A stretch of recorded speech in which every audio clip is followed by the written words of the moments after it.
Est-ce que Trump va bombarder l'Iran ou non? Les États-Unis rentreront-ils en guerre ou pas?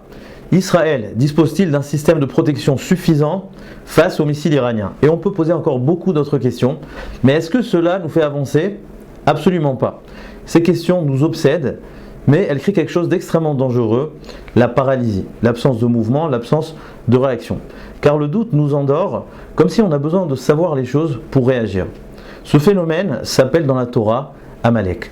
Amalek, dans la Chassidoute, il est comparé au Safek, il a la même valeur numérique que Safek, le doute. Amalek ne vient pas renier directement l'existence de Dieu, mais simplement il accorde de la place au Mikré, au hasard, comme s'il y aurait une causalité parallèle indépendante de celle d'Akadosh Baruch Hu. Et c'est ça qui va créer l'absence de réaction, car lorsque nous sommes dans l'interrogation constante, dans l'incertitude, eh bien nous avons du mal à agir. Mais alors la question, c'est comment combattre Amalek? La nature humaine est d'avoir des hésitations, des interrogations. Quelle différence entre les sfekot, les interrogations que nous avons tous les jours, et le safek qui est représenté par Amalek? Et comment véritablement combattre l'idée de Amalek qui est donc définie selon la Chassidoute par l'idée même du safek, du doute, de l'interrogation? Il semble que la réponse se trouve justement dans la fête de Purim. La mitzvah essentielle, principale de la fête de Purim, c'est ce fameux Mahamar Chazal, Chaya vinish le basumé bepuria adelo yada ben Baruch Mordechai le Harur Haman. Nous avons le devoir, l'obligation de nous saouler à Purim, jusqu'au point où nous allons confondre entre Baruch Mordechai et Harur Haman. Mais quel est véritablement le sens? Pour quelle raison faudrait-il confondre entre Haman et Mordechai, entre le tzaddik et le rachat? Cette mitzvah vient nous faire comprendre que Haman et Mordechai sont certes les acteurs de cette histoire, mais ils ne sont pas le sujet. Le sujet, c'est ce qui se cache derrière. Nous, on a tendance à dire qui est le méchant, qui est le gentil. Souvent, on se contente de donner des attributs. Et à partir de ce moment-là, on a l'impression qu'on avance. Mais en vérité, ce qu'il faut comprendre, c'est que Haman et Mordechai ne sont absolument pas le sujet. Ils sont quelque part les marionnettes, si on peut dire, de la main d'Akadosh Baruch Hu. Ce qui nous intéresse véritablement, c'est l'origine des choses, la siba, la causalité de ces choses-là. Et donc l'histoire de Purim vient nous dire qu'il n'y a pas véritablement le tov et le ra, qui est simplement une illusion, mais tout vient de la main d'Akadosh Baruch Hu.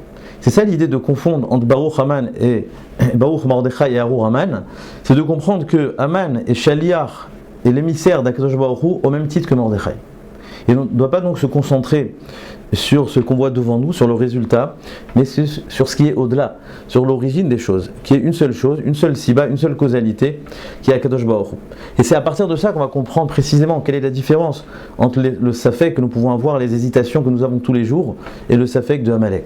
Car certes, entre Haman et Mordechai, il y a un safek. Et c'est un safek qui provient d'une seule siba, d'une seule causalité. Le safek de Amalek, c'est un safek qui vient nous proposer deux causalités. Il vient nous dire qu'il y a une cause, une siba, autre que celle d'Akadosh Baruch Hu, qui est le hasard. C'est-à-dire qu'il y a deux sibot.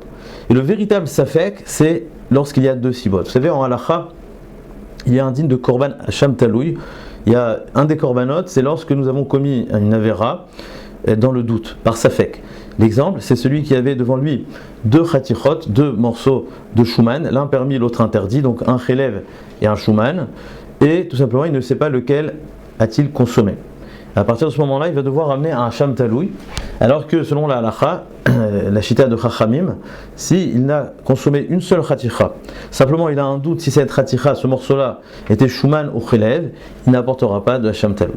Donc on voit ici une idée extrêmement profonde, et c'est ce qui va nous faire comprendre la différence essentielle entre le safek que nous pouvons avoir et le safek de Amalek, comment combattre véritablement le safek de Amalek. C'est qu'évidemment nous pouvons avoir des sfekot, nous pouvons avoir des doutes dans la vie.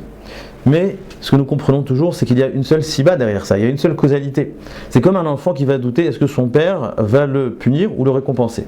Alors évidemment, il y a un doute, évidemment, au niveau du résultat de la Totsa'a, de ce qu'il y a devant lui, il y a deux efsharouyot, il y a deux possibilités.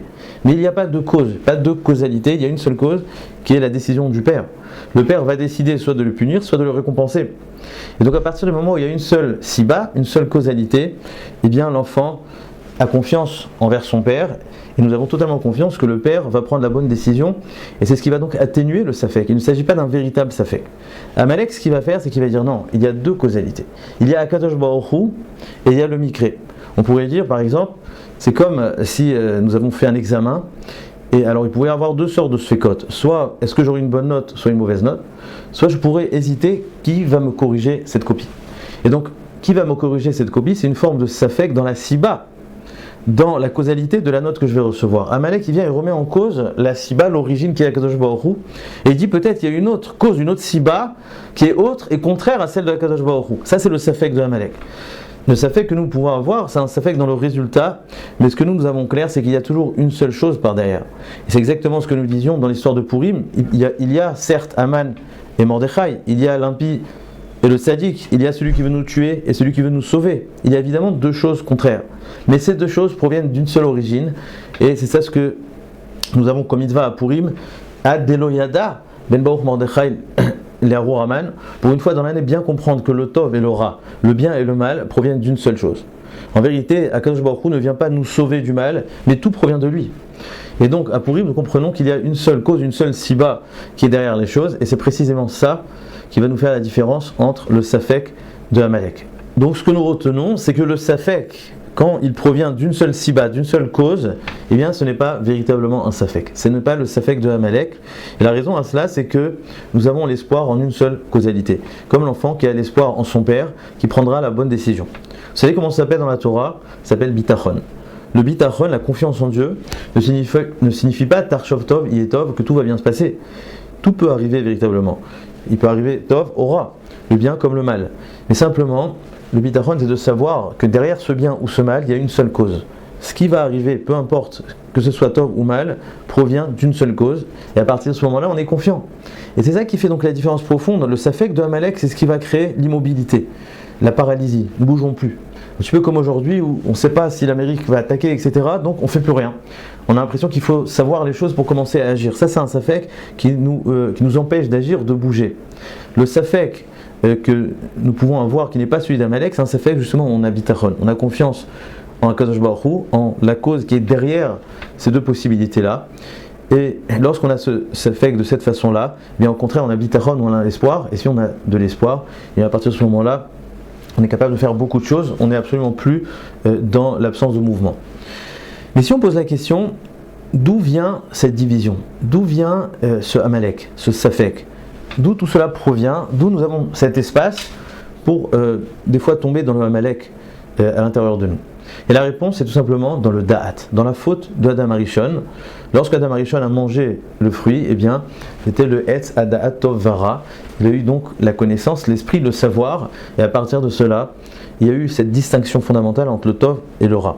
À partir du moment où Adam Arishon a commis cette faute, eh bien, il a perçu le Ra, le mal, comme quelque chose d'absolu. Comme si le Tov provient de Dieu et le Ra provient du hasard, provient d'une autre cause que celle d'Akadosh Baruch Hu. Et donc le Da'at, la connaissance, c'est ce qui crée les séparations, c'est ce qui crée les divisions. C'est la raison pour laquelle d'ailleurs il est connu que nous faisons la Havdalah, toutes les Motzei Shabbat, dans quel Beracha ? Dans Atachonen Adam Da'at. Car c'est à partir du Da'at que nous faisons la Havdalah. Alors la Havdalah, certes, c'est quelque chose de très important, on fait Amavdil Ben Kodesh Lechol, etc. Mais en tout cas, ce qu'il faut retenir certainement, c'est que toutes les séparations, toutes les divisions que nous avons dans ce monde, que nous voyons, eh bien, proviennent de cette connaissance de l'esprit qui découle même de la faute d'Adam Arishon. Et donc, vous pourriez dire que Purim, lorsqu'on va se saouler au point d'arriver à Ad Deloyada, c'est une façon de perdre le Da'at, dans un sens, de retrouver Adam Arishon avant la faute, où il n'avait pas ce Da'at, et en fait, tout était Echad, tout était un, il n'y avait pas de division. Avant la faute, il était très clair pour Adam Arishon que le Ra comme le Tov proviennent de la même source. Comme dit le Rambam, il y avait le Emet, le Sheker, mais c'était très clair qu'elles viennent tous de la même siba, de la même origine. Et on pourrait dire que qu'est-ce qui va nous apprendre cette chose-là ? Eh bien, c'est l'histoire même de Purim. Car à Purim, il y a une histoire extraordinaire où le peuple juif était à deux doigts d'être anéanti, puis finalement il va être sauvé, mais non pas par des miracles, non pas par une intervention spectaculaire qui sort totalement de l'ordinaire, mais tout s'est inscrit dans la culture perse, dans la réalité de Paras, sans même que le nom d'Akadosh Baruch Hu soit mentionné, soit cité dans la Megillat Esther. Pour nous dire que dans l'histoire de Purim, Akadosh Baruch Hu nous a fait comprendre que la spiritualité, la divinité, la Gdusha réside au cœur même de la réalité, au cœur même du profane. Vous savez que Esther était une très grande sadéquette, elle était tsnoa, on l'appelle Hadassa comme le Maral précise, car elle était enveloppée un petit peu comme le Hadass, elle était extrêmement tsnoa, elle savait garder des secrets, elle était très intérieure, mais elle est arrivée dans le palais de Achashverosh, elle a eu des rapports avec Achashverosh. Et c'est ce qui est incroyable, c'est que Esther a réussi à préserver sa Gdusha, sa Tsniout, sa Tahara, au corps même, du palais d'Achashverosh, qui était donc le cœur de tout cet empire de Perse. Et nous voyons même que au sein même du palais de Achashverosh, elle a réussi à rester totalement pieuse, religieuse. C'est pour ça d'ailleurs que la Gemara a dit Yirak Roket, elle était verte, car elle ne mangeait rien d'autre que des graines, pour ne pas transgresser les problèmes de tréphot, de Bassar Vechalav, etc. Et même dans ses rapports avec Achashverosh, elle a réussi à rester intérieure et à préserver son intériorité et rester Kedosha. Donc l'histoire de Purim vient nous apprendre quelque chose d'incroyable qu'on ne connaissait pas avant. C'est que certes la Kedusha, par définition, c'est quelque chose de séparé, mais à Purim, nous apprenons que on peut l'inscrire, on peut l'incarner dans une dimension profane. On peut mettre la Kedusha là où il y a le Chol. On peut être au cœur du palais de Achashverosh, rester Kadosh. On peut avoir de la divinité dans une histoire totalement rationnelle, sans miracle, etc., sans intervention spectaculaire, totalement extraordinaire. Et donc Purim vient nous apprendre que à Kol Echad, tout est un. On retrouve Adam Rishon avant la faute, où il n'y a pas le Kodesh et le Chol, mais tout devient Kodesh. Moi j'aime bien dire que Purim, c'est peut-être l'origine de la Chassidut. C'est-à-dire qu'évidemment il y a le Kodesh et il y a le Chol, mais on peut rendre le profane Kodesh. On peut véhiculer la Gdusha, la spiritualité, au cœur même du profane. Et c'est d'ailleurs certainement cette raison pour laquelle toutes les mitzvot de Purim vont tourner autour du fait de briser les barrières, les shloach manot, matanot laevionim, le fait de donner de l'argent aux pauvres, de faire des mishte vesimcha, mishpacha, mishpacha. En vérité, on est en train de casser les barrières pour bien montrer que à kol echad. Si durant toute l'année, on pense qu'il y a des divisions, on pense qu'on est séparés, d'où cela provient du da'at, et shem shepar tzufem, shonot kardeoten shonot. Tout provient de l'excès de da'at, de l'esprit. C'est ça qui va créer les séparations. Mais à Purim, on revient à Adam Arishon avant la faute, avant qu'il y ait ce concept-là de séparation, et on va tout rassembler, tout va devenir echad, au point où même le Kodesh va pouvoir résider dans le Chol. On pourrait dire que c'est la raison pour laquelle Adar Kibloua Me'ahava, on sait, comme nous disent les sages, que lors de Purim, nous avons reçu une nouvelle fois la Torah, cette fois-ci non pas sous la contrainte, mais par amour. Pourquoi par amour ? Car la contrainte existe lorsqu'il y a une rupture entre le corps et l'esprit, entre le gouffre et la neshama.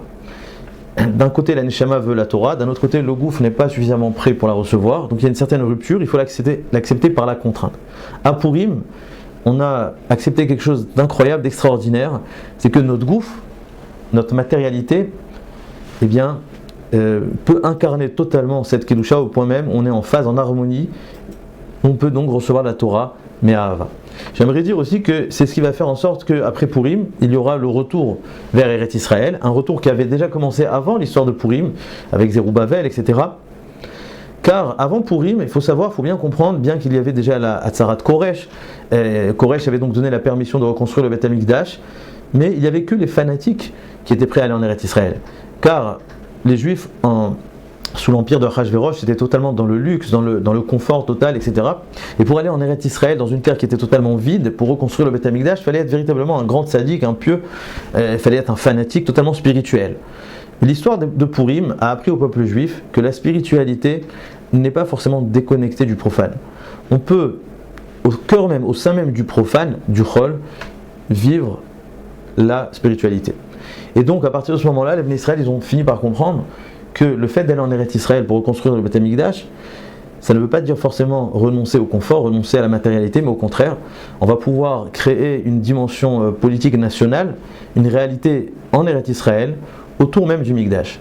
Et c'est ça ce qui va faire que juste après Purim, il y aura le retour petit à petit en Eretz Israël, comme nous savons, en premier avec Ezra, puis ensuite par Nehemia, etc. Et donc, voilà le Yesod de Purim. On pourrait dire que si à Hanouka, nous avons appris à créer de la lumière, à voir la lumière, eh bien à Purim, nous avons appris à voir dans le noir, comme dit le Pachad d'Israël. C'est-à-dire à intégrer, à incarner le divin, la spiritualité, dans le profane, dans la réalité, dans la matérialité.